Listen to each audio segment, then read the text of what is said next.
make sure stocking yang awak pilih tu dia dah expand, okay? Sebab it will be quite tricky if the sock is not expandable, okay?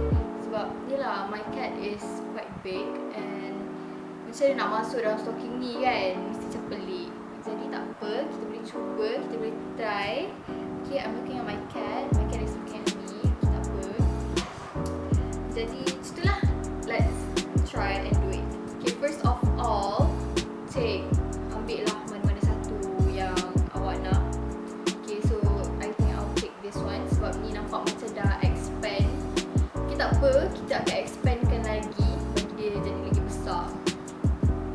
Okay, sebabkan stocking ni stocking lama, lepas tu dia punya getah macam dah worn out, jadi dia memang akan expand lah bila kita buat macam ni. Now, the sock dah expand sampai macam ni sekali. This is the original size of the sock and this is after I expand it, okay? Jadi the next step is get your cat. Kita kena ukur sama ada ni muat ke tak dekat badan kucing kita. Okay, I think ni dah cukup besar dah untuk masuk badan dia. Okay tak? Muat kan? Muat kan? Okay, jadinya kita kena potong yang part atas ni, part atas ke bawah. Mana je lah.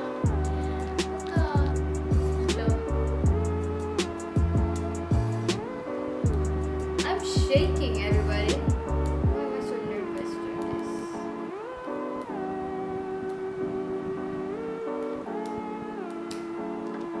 There you have it. Ni kita buang. Jadi atas ni yang ada getah macam tu kan, akan jadi dia dekat dia punya leher. Jadi bawah ni kita buat dia punya kaki lah, lubang untuk kaki dia. Okay, nak senang macam ni kan, ni yang dia punya leher tu. Kita lipat ni sebanyak 1 inci je. 1 inci ke, terpulang lah dekat berapa jarak your cat punya kaki. Lepas tu kita akan gunting. Rasa tak payah besar sangat sebab kalau stocking expand ni, nanti bila kucing kita masukkan kaki dia, dia akan expand sendiri. Okay, there you have it. You have a cat's hole. Jadi nanti kalau dia ni ada 2 lah masuk situ. Macamnya I could imagine already. Okay, kita dah siap, okay. Jadi bolehlah kita ambil kucing kita sekarang. I mean kucing saya. Okay, saya dah ambil kucing saya. She is. Okay, Mocha. So you will be wearing this. I've made for you. Bismillah.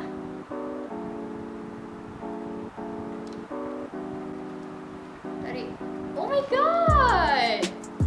It fits. Tapi nampak ketat lah.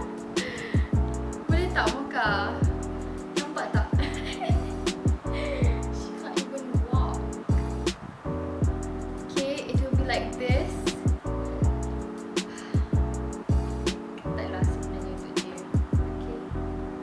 Kalau ada stocking yang lagi expand daripada yang ini, mungkin lagi sesuai untuk dia sebab badan dia besar. Alhamdulillah, I would say that this kind of technique is a success.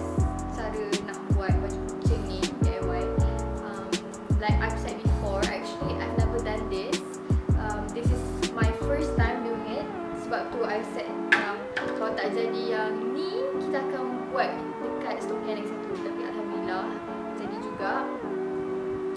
And I think lah, based on my opinion, I think that if your cat is quite smaller than my cat, it won't be a big problem. Sebab yelah, stocking kan besar ni je. Macam nak masuk macam besar ni. Tapi tak apa, saya akan try expandkan lagi socks ni. So yang kita pakai ni. Lepas tu kalau macam ada kucing, kitten ke, yang tu pun mungkin lagi sesuai. Sesuai lah yang regular socks yang tak expand pun mesti akan muat punya dekat kucing tu.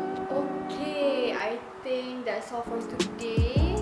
Alhamdulillah lah, my experiment